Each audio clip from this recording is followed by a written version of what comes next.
This is a mini Central Park here.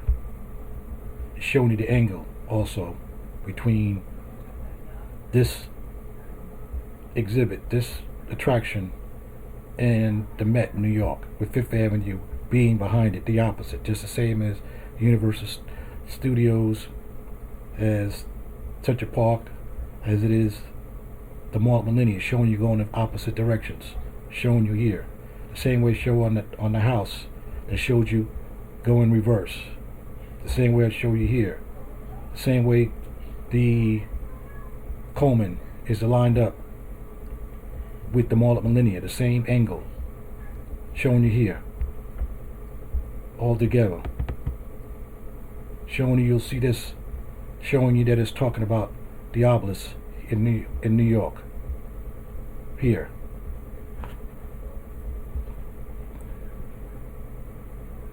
After coming out of Park Central, Central Park, Park Central.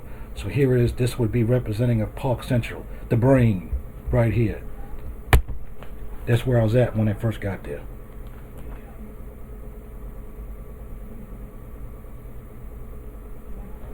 And you see, the same angle. Only difference is, here we got an actual museum, not a facade. Fifth Avenue, not a facade. Then we have here the obelisk itself, showing you the same thing you see.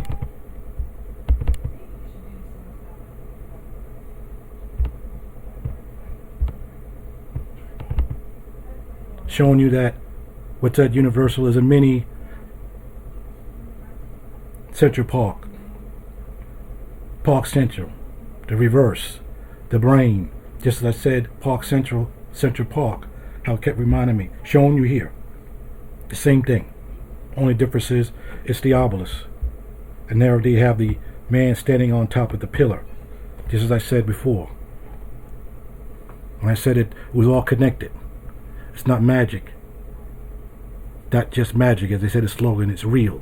But they don't want to go with that. They want to act as though they can use slogans and words and don't stand behind them. But as you can see, what it is what it is.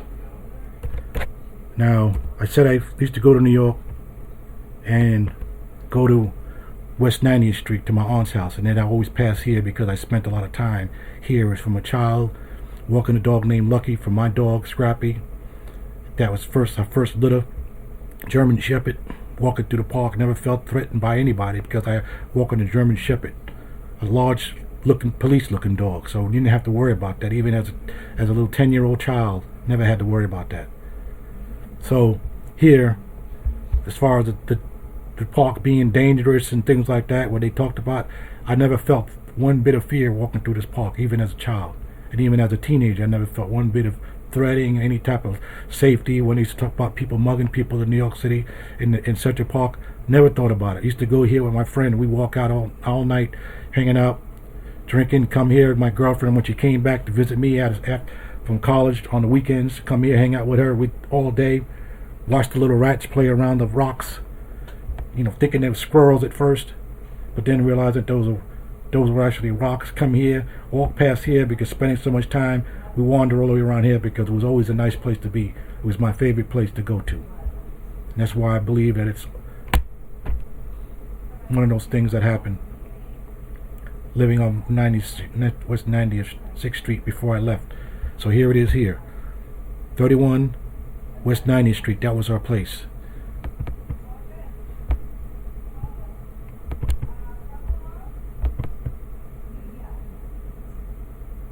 Here.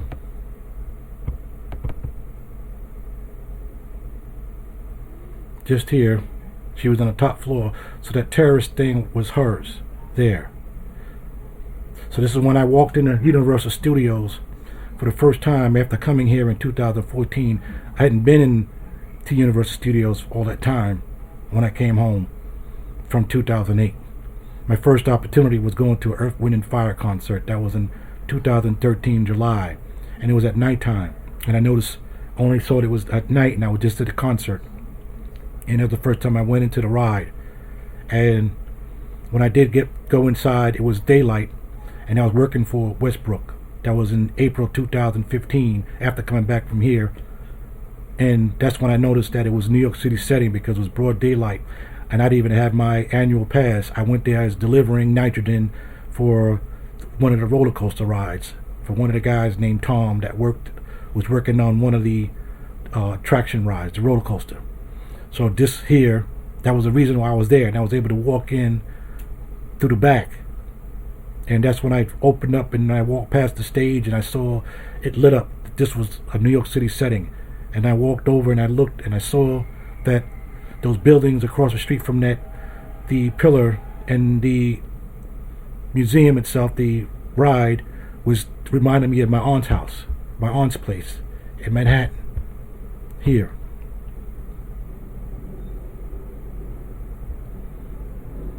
This is what you see, like what you see here. Why is it that I could see this and I walk in and I'm reminded immediately of my aunt's place? Going up the steps, running up the steps and looking out the window at the people and watching the horses ride up and down, people ride into the park on horseback, hearing them down the street, hitting the cobblestones as they walk. To me, it was the best place to be as far as in New York City.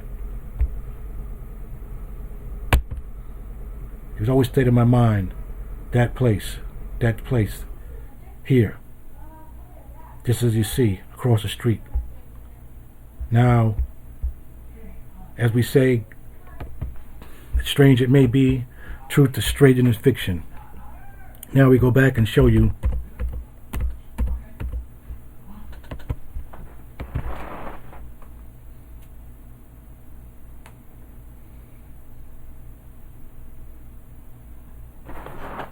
just as this is the museum, I said, Central Park, the Met. And I said my aunt's building across the street from the Central Park. This being on my mind, coming from Park Central, the brain. These are her buildings. This is the same as the building she was staying in.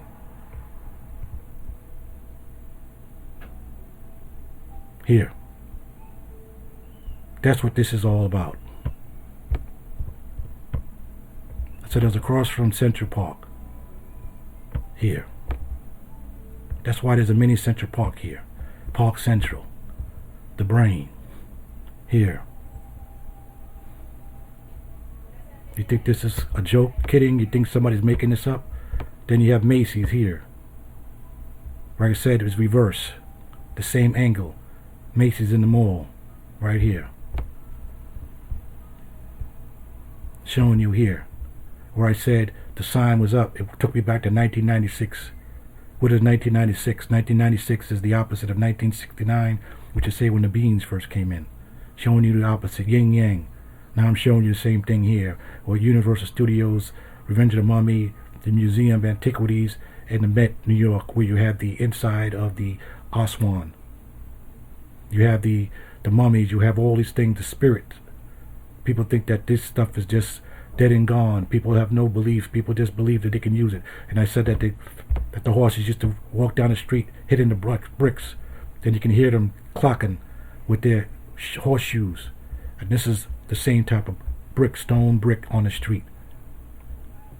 You don't think I know what this is when I look at it? That's my aunt's place.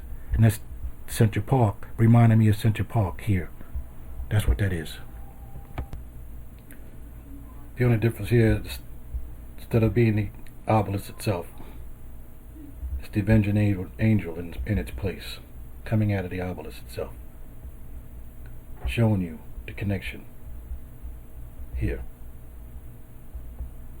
Knowing here, just as the obelisk in New York City points to Commander Avenue, this one points here.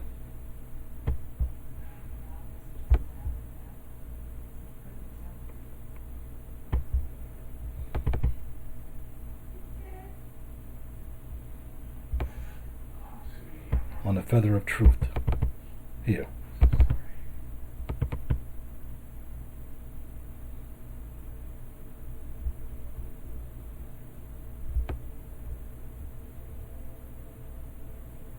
going back to here.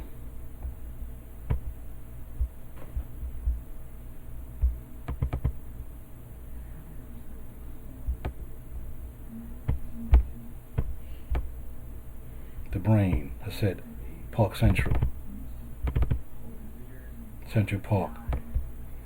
Showing you Grand Central Parkway. Showing you here. The connection. Going to New York. You take a brain, something with a brain with that type of battery park loop. Here, what's a battery? Battery's energy. Here we go. Showing you with something with a brain that size couldn't accomplish that. Couldn't have organized that. Showing you here, looking towards the direction of Universal Studios, which is here, showing you this.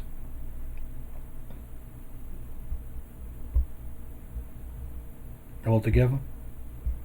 Saying that I was here, talking about Park Central, Central Park, New York, the obelisk, the sun ray that came out, showing the sun ray itself represents obelisk.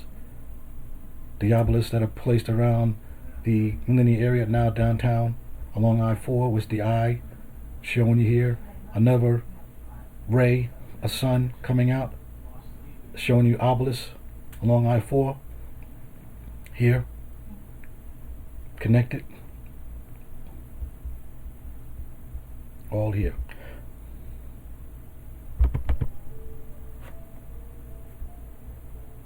Showing you the angle, Universal Studios.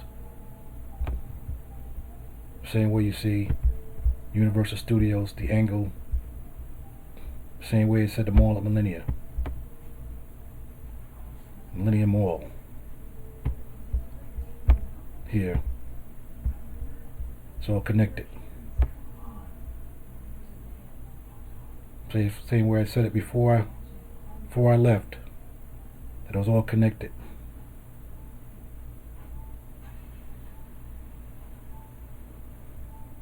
The energy coming from the Great Pyramid, showing you the Osiris energy, showing you what they mentioned as far as the scan, the heat energy itself.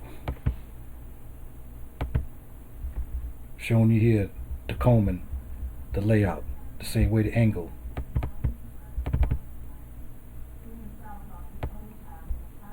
Showing you going the reverse side, man, woman, same here, the same as showing you Universal Studios, the Met in New York, Central Park, and the park, little park here, Fifth Avenue in the front, Fifth Avenue in the back, here, showing you the connection.